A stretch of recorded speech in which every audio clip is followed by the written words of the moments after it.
আসসালামু আলাইকুম, কেমন আছেন সবাই? আশা করি মহান আল্লাহ তাআলার দয়ায় সকলে ভালো আছেন। আর আপনাদের দোয়ায় আমরাও ভালো আছি। শুভ সকাল। আমার নতুন একটি ব্লগে জানাই সকলকে স্বাগত।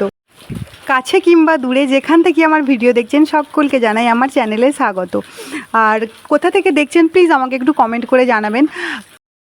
তো আমি বিকেলের দিকে একটু এডিট করে ভয়েস টয়েস দিয়ে এটাকে আপলোড করি। তো এখন বিকেলবেলার সময় বৃষ্টি শুরু হয়ে গেছে। বৃষ্টির আওয়াজে যদি শুনতে অসুবিধা হয় তাহলে প্লিজ প্লিজ ছোটো বোন ভেবে একটু কষ্ট করে শুনে নেবেন। উঠে আমি টিফিন বানিয়ে নিয়েছি। ওর জন্য মুগ ডালের যে কল বেরোনো মুগ ডাল বিক্রি হয় এখানে বাজারে, তো সেই মুগ ডাল কালকে বাজার থেকে নিয়ে এসেছিলাম। তো তার সবজি আর চাপাতি রুটি বানিয়ে দিয়েছি। তো এখন ব্রেকফাস্টে বানাবো ব্রেড অমলেট আর চা। তো ব্রেড অমলেটের জন্য আমি পেঁয়াজগুলো কেটে নিচ্ছি। কালকে ব্রেডও নিয়ে এসেছিলাম বাজার থেকে, ডিমও নিয়ে এসেছি। সকালে বানাবো বলে প্ল্যানই করে রেখেছিলাম।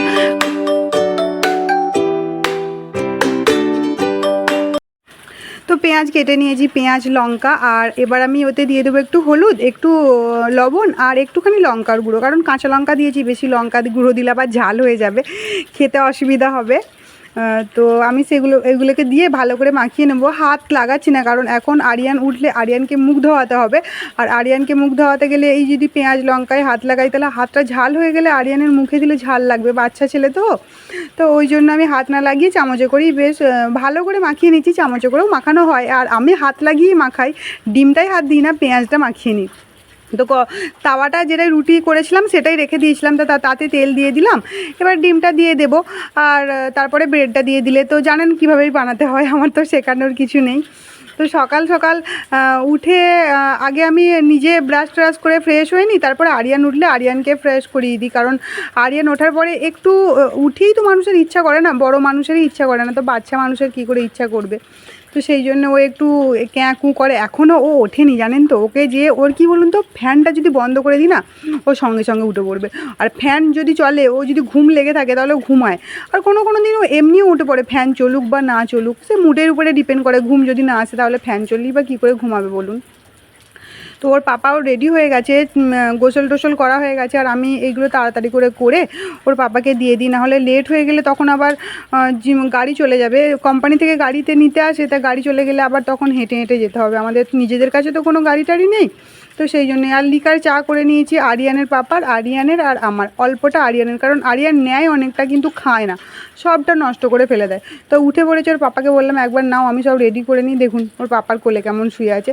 আর এই গাড়িটা কালকে ওর পাপা কিনে দিয়েছে, তো গাড়িটাকে নিয়ে ঘুমিয়েছে। আবার ঘুম থেকে উঠেই সেই গাড়িটাকে নিয়ে একদম খেলছে। সারা দিন এই গাড়িটাকে নিয়ে থাকবে। এখন 2-3 দিন ওর নেশাটা লেগে থাকবে, তারপরে আস্তে আস্তে যখন পুরনো হয়ে যাবে তখন আর অত মায়া থাকবে না ওর উপরে। দিয়ে আমি ওকে দিয়ে দিলাম খেতে, আর ও গাড়ি নিয়ে খেলা করছে, কারণ গাড়ি এখন আজকে কালকে 2-3 দিন ওর প্রাণ হয়ে থাকবে। তো খাওয়া দাওয়া হয়ে গেছে, পাপা চলে গেছে, ঘরের সব কাজকর্ম করে আমি আম নিয়ে বসে পড়েছি এক কড়াই। তো আমি এখানে 2-3 দিন ধরে কুড়িয়ে রেখেছিলাম ঘর মালিকদের গাছের আম। ওরা বেশ কুড়োয় না, পড়েই থাকে, তো আমি ওই জন্য কুড়িয়ে রেখে দিয়েছি। আর টক তো, আর চোঁচে ভর্তি, খেতে না ভালো লাগে না। তো ভাবলাম আমি এটার পাকা আমের যে আমড়টা করা হয়, তো সেইটা করে নিই, তাহলে সেটা খুব ভালো হবে। আর অনেক দিন রাখাও হবে, আর খেতেও বেশ, আমট খেতে তো সবারই ভালো লাগে, আমারও ভালো লাগে। ওটা যদি চাটনি করা হয় খেজুর দিয়ে, কিশমিশ, আমট এইসব দিয়ে, তো ওগুলোও টেস্টি হয়। তো আমি আমট করার জন্য আমগুলোকে প্রথমে সব ভালো করে ছাড়িয়ে নেবো। ধুয়ে নিয়েছি, ধোয়ার পরেও ওটাকে পানিতে রেখে দিয়েছি। আর আমের খোলাগুলো কত মোটা দেখুন, পেকে গেলে তো খোলাগুলো পাতলা হয়ে যায় না। তো পেকে গাছ থেকে পড়েছে, তারপরেও খোলাগুলো কত মোটা, আর টক প্রচণ্ড। স্বাদটা ভালো, খারাপ নয়, কিন্তু টক। তো হাতে করে কচুটে একদম ভালো করে ওর রস বার করে নিতে হবে। এই কচুটোনার সময় যার উপরে আপনার রাগ আছে তার কথাটা মনে করবেন, আর এরকম করে টিপে কচুটে সব রস বেরিয়ে যাবে। তাহলে খুব ইজি না? এই হ্যাকটা খুব ভালো না, যে রাগ মনে করলেই তো রাগের চোটে গা হাত একদম কেমন করে না। তো এরকম জাস্ট মজা করছি আপনাদের সঙ্গে। তো আমি ওই সব কিছু হাতে করে কচুরে ওর যা রস ছিল সেগুলো নিয়ে নিয়েছি। আর এবার আটিগুলো তো কোনো দরকার নেই, আটি পড়ে থাক, আমার তো যা নেওয়া সেটা নেওয়া হয়ে গেছে। তো এবার আমি ওটাকে কড়াইয়ে দিয়ে দেবো। আর কড়াইটা গরম করে নিয়েছিলাম, তারপরে ওটাকে দিয়েছিলাম। আর তারপরে ভালো করে হাতে করে চেটে পুঁটে যা আছে সব দিয়ে দিচ্ছি, কারণ কিনিনি তো কী হয়েছে, কুড়িয়ে পেয়েছি তো কী হয়েছে, আমের এখন তো প্রচণ্ড দাম, এখন তো আম ঠিক করে ওঠেনি। তারপরে একটুখানি দিয়ে দিয়েছিলাম লবণ আর দিয়ে দিচ্ছি অনেকটা চিনি, কারণ অনেকটা টক। আর এই চিনিটা ছিল না, আমি আর আরিয়ান এই রোদে রোদে যে চিনিটা নিয়ে এলাম, আমার চিনি শেষ হয়ে গিয়েছিলো, এমনিও আনতে হতো। তো আমি যে ভাবলাম এটা বানানোর জন্য তো অনেকটা চিনি লাগবে, আছে অল্প, তো অল্পটা তো হবে না। তো ভালো করে একদম অনেকক্ষণ ধরে ফুটিয়ে ফুটিয়ে দেখুন কালারটা কি সুন্দর চেঞ্জ হয়ে গেছে না, কালারটা এইরকম হয়ে যাবে। আর গ্রেভিটা প্রচুর গাঢ় গাঢ় হয়ে যাবে, মানে গ্রেভি মানে এই যে রসটা। তো তারপর একটা থালাতে তেল বুনিয়ে নিতে হবে, আর তেল বুনিয়ে নেওয়ার পরে ওটাকে দিয়ে দিতে হবে। তারপরেই তো খেল শুরু, রোদে দিয়ে 2 দিন ধরে শুকানোর পরে যখন তুলে এনে স্লাইস করে কেটে কেটে সুন্দর করে মুড়ে র্যাপ করে যেভাবে খুশি আপনি করে রেখে দিন। পরে আপনি যখন খুশি মন যাবে একটা করে বার করুন, চকলেটের মতো আর খান, কি ভালো লাগে না? ঘরের বানানো জিনিসের টেস্টই আলাদা। তো আমি এটা বানালাম, আমি চেষ্টা করব বাড়ি যতদিন না যাচ্ছি ততদিন যেন ভালো থাকে, কারণ বাড়ি গিয়ে সবাইকে আমি একটু করে আমার মায়ের বাড়িতে, আমার শ্বশুর বাড়িতে একটু একটু করে দিতে চাই, যাতে তারা খায় আমার বানানো জিনিসটা। আমি সবটা একা খাবো না, তাদের জন্যও একটু একটু করে নিয়ে যাব। আমার ভাবি আছে প্রেগনেন্ট, তার জন্য একটু নিয়ে যাব, তার যদি ভালো লাগে। আর আমার বোন এত টক খেতে ভালোবাসে না, আমার বোনের ছেলে খায় সব কিছুই, ও সব কিছুই খেতে ভালোবাসে। উচ্ছে, অত বাচ্চা ছেলে 5-6 বছরের, এত উচ্ছে খায় আপনি জানেন? উচ্ছে যদি ভর্তা করে দিন, মানে ভাতে সিদ্ধ করে ওটাকে যদি একটু পেঁয়াজ লঙ্কা দিয়ে মাখিয়ে দিন না, ও ওইটা দিয়েই ভাত খেয়ে নেয়। আমি বলি আমি উচ্ছে খেতে পারি না অত, আমি করে ভেজে না হলে আলু দিয়ে ভেজে ছাড়া খেতে পারি না। এই যে উচ্ছে ভাজা শুরুও করে দিয়েছি, তো এরকম করে না ভাজলে আমি খেতে পারি না।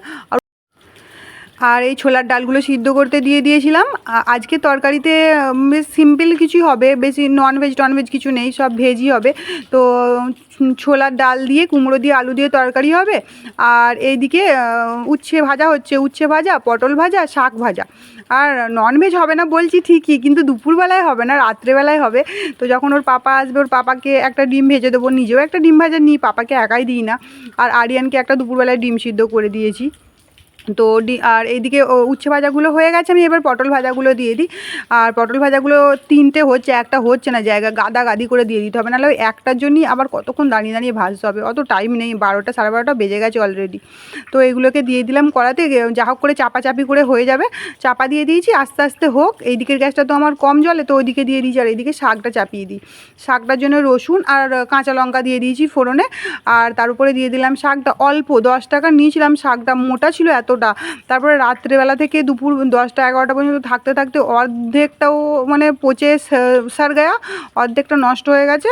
আর এই অর্ধেকটা পেয়েছি। তো যাই পাই একটু একটু করে হলেই হবে। আরিয়ান একটু খাবে, আমি একটু খাবো, আরিয়ানের পাপা একটু খাবে। আরিয়ান শাক খায়, ভাতে মাখিয়ে দিত তো শাক খায়। আবার কোনো দিন বলে মাম্মি পাতা খাবো না, মাম্মি পাতা খাবো না, মানে শাক খাবো না বলতে পারবে না, তো বলবে পাতা খাবো না। তো আমার পটল ভাজা হয়ে গেছে, কি সুন্দর। এই বছরে আমি প্রথম পটল ভাজা খাচ্ছি, মানে এই সিজনের। আমার পটল ভাজা ভীষণ ভালো লাগে, পটলের সব কিছুই, পটল পোড়া, পটলের তরকারি, পটল ভাজা, যাই বলুন, পটল আমার প্রিয়। তো শাক ভাজাও আমার হয়ে গেছে। আর শাকটা তুলে নেওয়ার পরে এইদিকে আমি চাপিয়ে দিলাম কুমড়ো রান্নাটা। অনেক দেরি হয়ে গেছে, প্রায় 1টা পৌনে 1টা বাজতে যাচ্ছে জানেন। আজকে কাজ করে তারপরে কাজ টাজ করে ওই চিনি আনতে গেলাম না, দিয়ে ওই আমসত্ত্ব বানিয়ে টানিয়ে দেরি হয়ে গেছে। তা কী করা যাবে, দেরি একদিন হতে পারে। আরিয়ানকে রুটি খাইয়ে দিয়েছিলাম, আর এখন হয়ে গেলেই ওকে ভাত খাইয়ে দেবো। আর গোসলটা ওকে করানো হয়নি, গোসলটা করিয়ে দেবো, দিয়ে ভাত খাইয়ে দেবো। তো আমি ওই ফোড়নে দিয়ে দিয়েছিলাম 5 ফোড়ন, শুকনো লঙ্কা আর তেজপাতা। তারপরে আমি ওটাকে নেড়ে চেড়ে একটুখানি পেঁয়াজ দিয়ে দিলাম। আর পেঁয়াজটাকে ভালো করে ভেজে নেওয়ার পরে তারপরে যা মশলা আছে, আদা রসুন তো অবশ্যই দিতে হবে। আর এই তরকারিটা আমার খুব খেতে ভালো লাগে। এই তরকারিটা রুটি দিয়ে, লুচি দিয়ে, যাই দিয়ে খান সব দিয়েই ভালো লাগে না, ভাত দিয়েও ভালো লাগে। আমরা আজকে ভাত দিয়ে খাবো। আর আদা রসুন জিরে ধনে লঙ্কা গুঁড়ো, লবণ হলুদ সব দিয়ে দিয়েছি, দিয়ে ভালো করে কষিয়ে নিয়েছি। কষিয়ে নেওয়ার পরে দিয়ে দিলাম, যা আবার একটা আলু সাইড দিয়ে পড়ে গেল, তো ওটাকেও দিয়ে দিচ্ছি।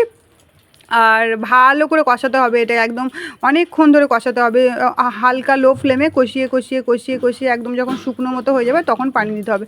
দারুণ টেস্ট হয় খেতে। আমার এর স্মেলটা শুনলেই আমার খুব ভালো লাগে, কারণ স্মেলটাই, 5 ফোড়নের গন্ধ আমার খুব ভালো লাগে। আর অবশ্যই এতে একটু মিষ্টি দিতে হবে। 5 ফোড়ন যেটাতেই দেবেন সেটাতে একটু মিষ্টি না দিলে না আমার মনে হয় ঠিক টেস্টটা ব্যালেন্স হচ্ছে না, ঠিক ভালো লাগছে না খেতে, সে যেই তরকারিই হোক।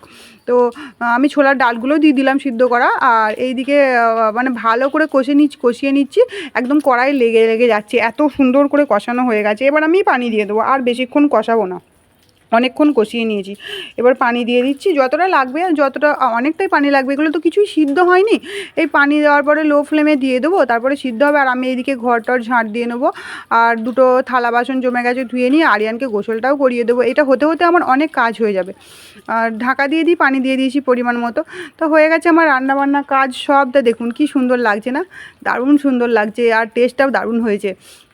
এইদিকে আছে পটল ভাজা, শাক ভাজা আর উচ্ছে ভাজা। আর আরিয়ান এদিকে উঁকি মারছে, ওর খিদে পেয়েছে, ও খাবে বলে। তো আমি ওর ভাতটা রেডি করে নিই, ডিম আর ভাতটা মানে এইটুকু জায়গাতেই করি, কারণ আরিয়ান বাচ্চার ছেলে, আরিয়ান কতটুকু খাবে, যতটুকু করি না আরিয়ান ততটুকুও খায় না। ওখান থেকে আমিও রোজ একটু একটু করে খাই, দুটো রুটি খাই আর একটু ভাত খাই। আর ভাতটা দুপুরবেলার সময়, বাঙালিদের দুপুরবেলায় তো ভাতই খায় বলুন, রাত্রেবেলার সময় কি রুটি খায়।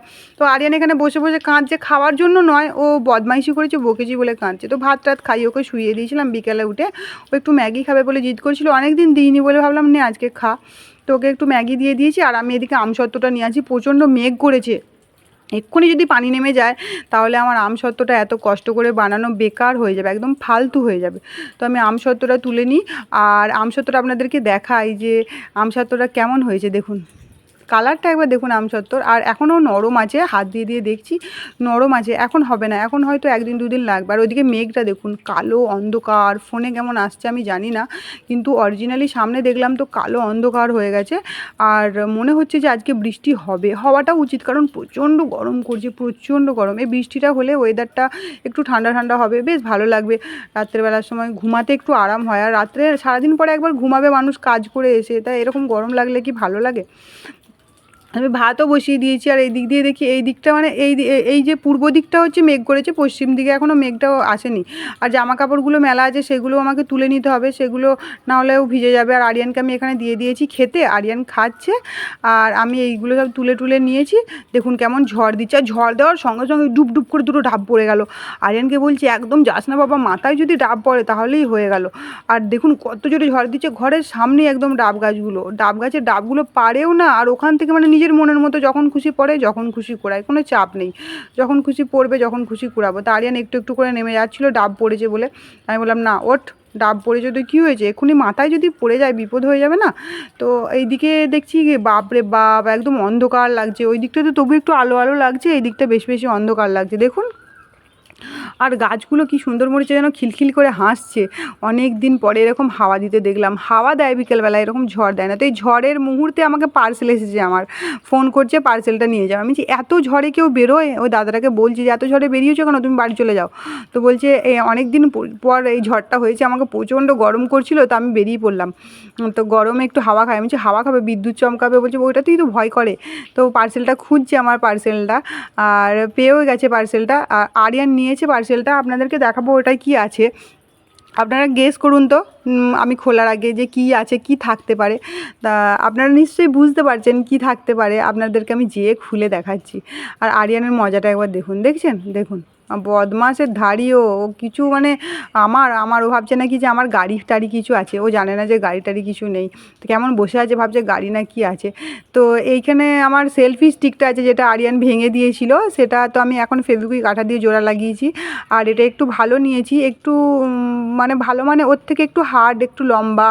তারপরে এই মাথায় একটা লাইট লাগানো আছে, সেলফি মানে লাইট ফাইট অত কম থাকলে আপনি সেলফিতে কিছু ছবি টবি তুললে বা সামনের দিক দিয়ে ভিডিও করলে আপনার ভিডিওটা ভালো হবে। তো আমি দেখলাম না ঠিক আছে, ওটা আগেরটার থেকে একটু ভালো, আর দামটা যেহেতু একটু বেশি ওইটার থেকে, তো এটার থেকে একটু ভালো হওয়াটাই স্বাভাবিক। আর এইদিকে লাইটটা একবার দেখুন, লাইটটা মানে ফার্স্ট আর সেকেন্ড, মানে যেরকম ফ্যানের তিনটে সুইচ থাকে, দুটো সুইচ আছে। তো এইদিকে আমি কাচড়া ফেলতে এসে দেখছি বাপরে কাজু ধরে আছে, দুটো নড়ছে নড়ছে। আমি ভাবছি পর তাহলেই কুড়াবো। তো পড়েও গেছে, এত হাওয়া দিচ্ছে, আর আমিও কুড়িয়ে নিয়েছি। দেখুন ওই উপরেরগুলো তো ফেলে দিতে হবে, আর নিচের যেগুলো গোল গোল ঘুরে ঘুরে আছে ওইগুলোই হচ্ছে কাজু। তো বৃষ্টিও শুরু হয়ে গেছে, বাপরে বাপ কতদিন পরে বৃষ্টি হলো। মানে কালবৈশাখী তো আমাদের ওখানে কতবার বৃষ্টি হয়ে গেছে, কিন্তু এখানে তো এই বৃষ্টি শুরু হয় জুন মাসে শুরু হয়, তো এখন এই বৃষ্টি শুরু হয়েছে। আজকে ওয়েদারটা ঠান্ডা থাকবে। তো আজকের ব্লগটা এই পর্যন্তই। সকলে ভালো থাকবেন, সুস্থ থাকবেন, দেখা হচ্ছে পরের একটি নতুন ব্লগে। ততক্ষণের জন্য খুদা হাফিজ।